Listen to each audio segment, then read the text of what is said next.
Hello students, good morning. Arth institute में एक बार फिर से आपका स्वागत है स्टूडेंट्स।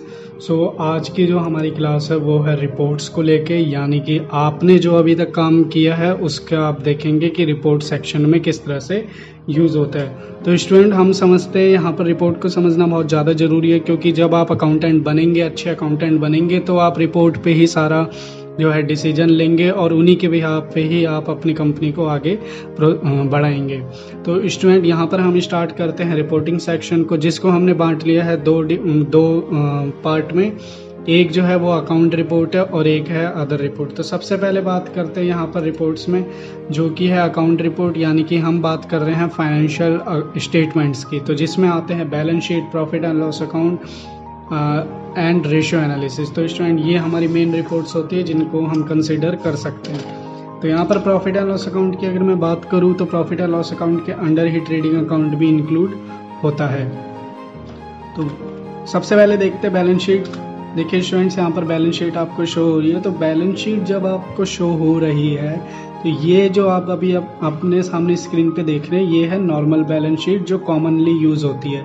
लेकिन अगर बात करें कंपनीज की, तो स्टूडेंट्स कंपनीज के केस में यूज होती है शेड्यूल 6 बैलेंस शीट, जिसके लिए आपको प्रेस करना है ऑल्ट एस। तो ऑल्ट एस यहाँ पर प्रेस कीजिए, तो आपकी जो बैलेंस शीट का फॉर्मेट है वो आप देख पाएंगे कि आपका जो बैलेंस शीट है वो अब शेड्यूल 6 फॉर्मेट में आ गई है। तो यहाँ पर हमें मिलता है equities and liabilities, share holder fund, share application, money pending allotment, non current liabilities, current liabilities जैसा सेक्शन। तो इसको हम डाउन करेंगे स्टूडेंट्स, तो देखिए नीचे एसेट्स का सेक्शन भी हमें दिखाई दे रहा है। Non current assets, current assets, और स्टूडेंट्स यहाँ पर है कंटीजेंट लायबिलिटीज एंड कमिटमेंट्स, और लास्ट में है सिग्निफिकेंट अकाउंटिंग पॉलिसीज। इसको आप अगर एक्सपोर्ट या प्रिंट करना चाहते हैं तो आप शॉर्ट की हेल्प से इसको कर सकते हैं। साथ ही स्टूडेंट, यहाँ पर हमारी जो नॉर्मल बैलेंस शीट है वो आप देखिए, ये आपको दिख रही है। अगर डिटेल में देखना चाहते हैं तो ऑल्ट F1 आप प्रेस करेंगे ताकि आप इस बैलेंस शीट को डिटेल में देख सके। स्टूडेंट, साथ ही रिपोर्ट्स में एक चीज़ और है कि हमें कौन सी रिपोर्ट मंथली लेनी है, कौन सी डेली बेसिस पे लेनी है, वो जानना भी जरूरी है। तो बैलेंस शीट हमारी जो है वो ईयरली रिपोर्ट कंसिडर होती है, जबकि अगर हम बात करें डे बुक की, जो कि हमें मिलती है डिस्प्ले में, तो ये हम डेली बेसिस पे चेकआउट करते हैं। लेकिन जैसे बात करें ट्रायल बैलेंस की, जो डिस्प्ले मेन्यू में आपको दिखती है, तो ट्रायल बैलेंस जैसी रिपोर्ट को हम वीकली भी कंसिडर करते हैं चेकिंग के लिए और मंथली भी कंसिडर करते हैं। तो स्टूडेंट, अलग अलग कंपनीज के अलग अलग पैरामीटर्स होते हैं जहां पर इन रिपोर्ट्स को देखा जाता है। बात करते हैं प्रॉफिट एंड लॉस अकाउंट की, तो इसमें आपको स्टूडेंट्स मिलता है ट्रेडिंग अकाउंट और प्रॉफिट एंड लॉस अकाउंट, दोनों ही अकाउंट का फॉर्मेट। तो जहां पर आपको नज़र आ रहा है ग्रॉस प्रॉफिट सेक्शन, यहाँ तक हमारा ये जो है ये ट्रेडिंग अकाउंट का फॉर्मेट है। और इसके नीचे अगर आप देखेंगे तो जो हमारा आ रहा है नेट प्रॉफिट वाला सेक्शन, ये हमारा प्रॉफिट एंड लॉस अकाउंट का पार्ट है। तो इसको डिटेल में देखने के लिए स्टूडेंट ऑल्ट F1 प्रेस करना है। जैसा कि आप जानते हैं, ट्रेडिंग अकाउंट की बात करें तो उसमें आता है stock purchase account, direct expenses, sales account, closing stock. तो ये एंट्रीज हमें ट्रेडिंग अकाउंट में रिफ्लेक्ट होती है। सभी के सभी सेल्स अकाउंट की एंट्रीज जो है आपको सेल अकाउंट में दिख जाएंगी। साथ ही आप यहाँ देख सकते हैं indirect expenses profit and loss account के अंदर, जिसमें हमारे जितने भी इनडायरेक्ट एक्सपेंसेस है वो सभी के सभी यहाँ पर हमें शो हो रहे हैं। और साथ ही हमें यहाँ पर मिलता है इनडायरेक्ट इनकम का सेक्शन, यानी कि जो इनडायरेक्ट इनकम है प्रॉफिट एंड लॉस अकाउंट में वो आपको यहाँ नजर आएंगे। तो student, profit and loss account को समझते हैं आसानी से। यहाँ पर ये है क्रेडिट साइड, ये है डेबिट साइड। क्रेडिट साइड में आती है जितने की इनडायरेक्ट इनकम्स होती है वो, और डेबिट साइड में आते हैं जितने भी इनडायरेक्ट एक्सपेंस होते हैं वो। साथ ही स्टूडेंट्स, अगर देखें ऊपर ट्रेडिंग अकाउंट की बात करें तो ट्रेडिंग अकाउंट में क्रेडिट साइड पे आता है सेल्स अकाउंट और क्लोजिंग स्टॉक अकाउंट, और डेबिट साइड पे आता है ओपनिंग स्टॉक, परचेज अकाउंट और डायरेक्ट एक्सपेंस। तो स्टूडेंट, इसको याद करना भी काफ़ी आसान है। अब हम चलते हैं अपनी नेक्स्ट रिपोर्ट की तरफ, जिसका नाम है रेशियो एनालिसिस। तो स्टूडेंट, ये रेशियो एनालिसिस रिपोर्ट भी काम आती है मैनेजमेंट के लिए। यहाँ पर हमें पता लगता है कि हमारी कंपनी की परफॉर्मेंस कैसी है, ओवरऑल मैनेजमेंट परफॉर्मेंस कैसी है, ओवरऑल एसेट्स परफॉर्मेंस कैसी है। तो बात करें अगर इस रेशियो एनालिसिस बैलेंस शीट की, तो यहाँ पर हमें वो टूल्स मिलते हैं जो हमारी कंपनी के फाइनेंस को कंट्रोल करते हैं, जो हमारी कंपनी की वर्किंग को कंट्रोल करने में हेल्प करते हैं। तो स्टूडेंट्स यहाँ पर जैसा कि आप देख सकते हैं अलग अलग तरह की रेशो यहाँ पर आपको नज़र आती है, जैसे कि current ratio, quick ratio, debt equity ratio, gross profit percentage, net profit percentage, operating cost percentage. तो ये अलग अलग तरह की रेशो आपको यहाँ पर मिलती है, जो कि एक मैनेजमेंट के स्टूडेंट्स के लिए काफ़ी यूज़फुल टूल के तौर पे काम आ सकती है। अगर बात करें अदर रिपोर्ट्स की, तो सबसे पहले इसमें आता है स्टॉक समरी। स्टॉक समरी यानी कि आप एक ही बार में देख पाएंगे कि आपके कौन से ग्रुप में क्या प्रोडक्ट है और साथ ही साथ उनका क्या स्टॉक है। अगर नेगेटिव आता है, स्टॉक नेगेटिव आता है, इसका मतलब है कि वो स्टॉक आपके पास नहीं है। अगर पॉजिटिव आता है, दैट मीन्स वो है। इस रिपोर्ट को अगर डिटेल में देखना चाहते हैं तो ऑल्ट F1 कीजिए। डिटेल में स्टूडेंट ये आपको तभी दिखा पाएगी जब यहाँ पर होगा कैटेगरी और या फिर गोडाउन्स। तो देखिए जैसे मेन लोकेशन है तो गोडाउन वाइज आपको दिखा रहा है, या फिर ग्रुप कैटेगरी की वजह से आपको डिटेल में दिखा रहा है। अगर डायरेक्ट स्टॉक बिना स्टॉक कैटेगरी और ग्रुप के बनाएंगे तो यहाँ पर आपको कुछ भी ऐसा डिटेल में नहीं दिखाएगा। यहाँ पर अगर हम आइटम वाइज देखना चाहते हैं तो स्टूडेंट F5 प्रेस करेंगे तो हम देख पाएंगे हर एक स्टॉक आइटम, साथ में उसका बैच नंबर, साथ में उसकी लोकेशन हमें यहाँ पर मिलती है। तो ये जो है फुल फ्लेज डिटेल्स आप देख सकते हैं। तो स्टूडेंट F5 का यूज़ करके आप इसे चाहे तो ग्रुप्ड कर सकते हैं या आइटम वाइज देख सकते हैं, और डिटेल में देखने के लिए ऑल्ट F1 का आप यहाँ पर यूज़ करेंगे। तो इस तरह से आपने स्टूडेंट समझी है स्टॉक समरी की रिपोर्ट्स। अब बात करते हैं हम डिस्प्ले के अंदर। तो डिस्प्ले के अंदर स्टूडेंट्स हमें मिलती है वैरायटी ऑफ रिपोर्ट। सबसे पहले इसमें बात करते हैं ट्रायल बैलेंस की। तो देखिए किसी भी कंपनी के जो बैलेंसेस होते हैं फाइनल अकाउंट बनाने से पहले उसको हमें चेक करना पड़ता है ट्रायल बैलेंस में, ताकि हम ये अंदाज़ा लगा सके कि हमारे बैलेंसेस जो है वो सही है, वहाँ पर कोई किसी तरह की एरिथमेटिकल या फिर जो है प्रिंसिपल एरर्स नहीं है। तो जैसा कि आप देख सकते हैं यहाँ पर हमें ट्रायल बैलेंस शो हो रहा है। इसको डिटेल में देखने के लिए स्टूडेंट ऑल्ट F1 आप प्रेस करेंगे। इसी तरह से आप देख सकते हैं डे बुक में स्टूडेंट्स आपको मिलती है वाउचर की सभी डिटेल्स, वाउचर की सभी एंट्रीज जो एक पर्टिकुलर डेज में आपने बनाई है। तो स्टूडेंट यहाँ पर सभी रिपोर्ट के लिए कॉमन बात बता देना चाहता हूँ, ऑल्ट F2 आप प्रेस करेंगे तो आप सेट कर पाएंगे रिपोर्ट की टाइमिंग, यानी कि कौन से टाइम से कौन से टाइम तक की रिपोर्ट आपको देखनी है। तो जैसे आपको रिपोर्ट देखनी है 1 अप्रैल से 1 जुलाई तक की, तो यहाँ पर स्टूडेंट आपको डेट डालनी होगी, फ्रॉम में 1 अप्रैल और 2 में 1 जुलाई। तो स्टूडेंट देखिए यहाँ पर हमारा जो है डेटा 1 अप्रैल से 1 जुलाई तक का शो हो जाएगा।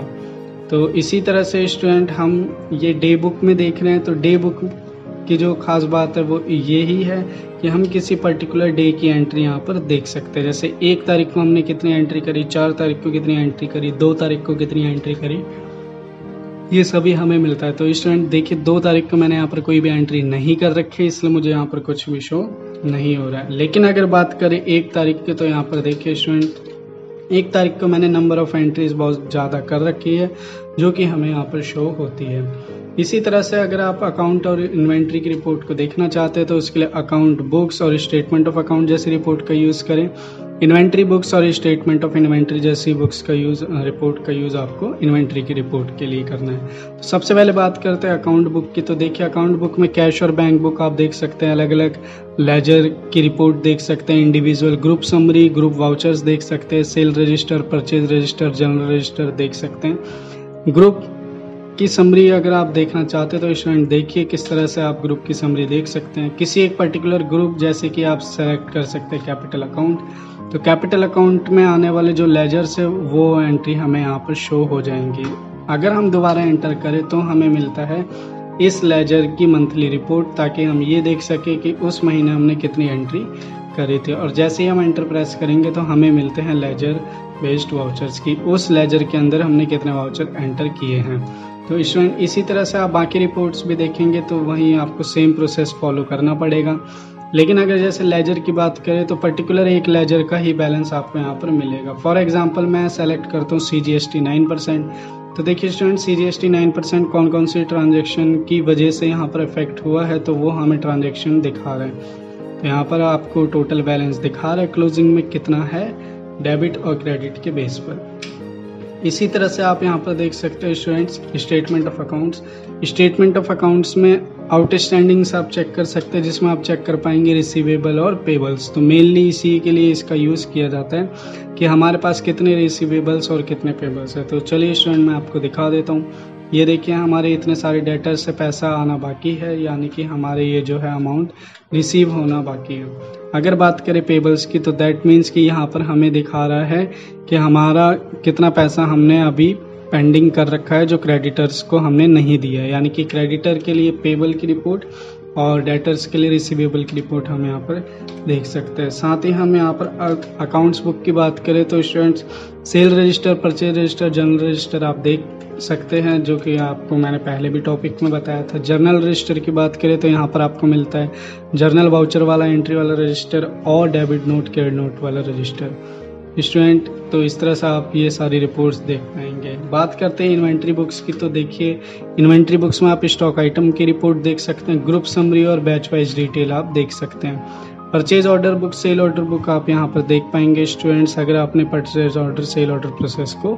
फॉलो कर रखा है। साथ ही आप देख सकते हैं स्टॉक ट्रांसफर की रिपोर्ट और यहाँ पर देख सकते हैं फिजिकल स्टॉक रजिस्टर। तो अगर मैं आपको दिखाऊं यहाँ पर स्टॉक ट्रांसफर की रिपोर्ट तो देखिए स्टूडेंट हमें मंथली रिपोर्ट पहले दिखाएगा, फिर हमें दिखाएगा कि हमने कौन सी एंट्री पास कर रखी है, यानी कि एक तरह से वाउचर रजिस्टर हमें यहाँ पर शो होता है। उसके अलावा स्टूडेंट बात करें यहाँ पर ग्रुप समरी की तो ग्रुप समरी का मतलब ये है कि अगर किसी स्टॉक ग्रुप को हम पर्टिकुलरली देखना चाहते हैं तो यहाँ पर हम स्टॉक ग्रुप सेलेक्ट कर लेंगे। जैसे कि मैं सेलेक्ट कर रहा हूँ टीवी, तो टीवी के अंदर कितने स्टॉक है वो हमें शो करेगा सबसे पहले। जैसे ही आप एंटर प्रेस करेंगे तो आप देखेंगे स्टॉक आइटम मंथली समरी आपको मिलती है। तो यही वो रिपोर्ट है जो आप स्टॉक समरी से भी देख सकते हैं। इस तरह से स्टूडेंट आप स्टेटमेंट ऑफ इन्वेंट्री भी देख पाएंगे यहाँ पर, जहाँ पर आप देख सकते हैं अपने गोडाउन वाइज रिपोर्ट की डिटेल्स और कैटेगरी वाइज। साथ ही आप देख सकते हैं यहाँ पर कितने परचेज ऑर्डर आउटस्टैंडिंग है, कितना परचेज बिल पेंडिंग है ऑर्डर के बाद जो नहीं बनाया है, सेल बिल पेंडिंग है जो सेल्स ऑर्डर के बाद नहीं बनाया। तो स्टूडेंट आप इसे ज़रूर चेक कीजिएगा और कमेंट सेक्शन में मुझे बताइएगा। Cash fund flow account, cash flow account भी यहाँ पर आपको मिलता है। तो आप देख सकते हैं कैश फ्लो स्टेटमेंट। अगर आप अप्रैल महीने की देखना चाहते हैं तो ये देखिए अप्रैल महीने की कैश फ्लो स्टेटमेंट का बैलेंस आपको दिखा रहा है नीचे नेट इनफ्लो में ब्लू कलर में, जो कि आ रहा है नेगेटिव, यानी कि हमारा जो कंपनी है वहाँ पर कैश का आउटफ्लो हो चुका है। तो स्टूडेंट ये है वो कैश फ्लो स्टेटमेंट जो फाइनल अकाउंट्स में और भी अदर रिपोर्ट्स की कैटेगरी में आती है। साथ ही हम देख सकते हैं फंड फ्लो स्टेटमेंट।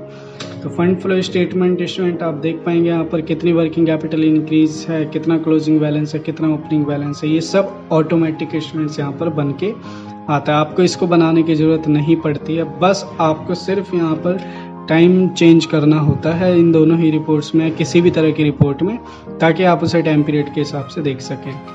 इसके अलावा स्टूडेंट्स यहाँ पर हम बात करें तो हमें मिलता है रिसिप्ट एंड पेमेंट अकाउंट, जो हमारे एनजीओ जैसी फॉर्म के लिए काम आता है, जहाँ पर हम जो है रिसिप्ट एंड पेमेंट अकाउंट बनाते हैं, इनकम एंड एक्सपेंडिचर अकाउंट बनाते हैं। तो स्टूडेंट आपको यहाँ मिलेगा रिसिप्ट एंड पेमेंट अकाउंट, जो कि काफ़ी यूज़फुल है एनपीओ जैसे टॉपिक, यानी कि नॉन प्रॉफिट ऑर्गेनाइजेशन जैसे टॉपिक के लिए, जहाँ पर हमें ज़रूरत पड़ती है उनके फाइनल अकाउंट्स बनाने की। तो उनका startup receipt and payment account से होता है और वहाँ बनाया जाता है इनकम एंड एक्सपेंडिचर अकाउंट और लास्ट में बैलेंस शीट। तो इस तरह से स्टूडेंट हमने देखी जो है रिपोर्ट्स प्रोसेसिंग इन टैली।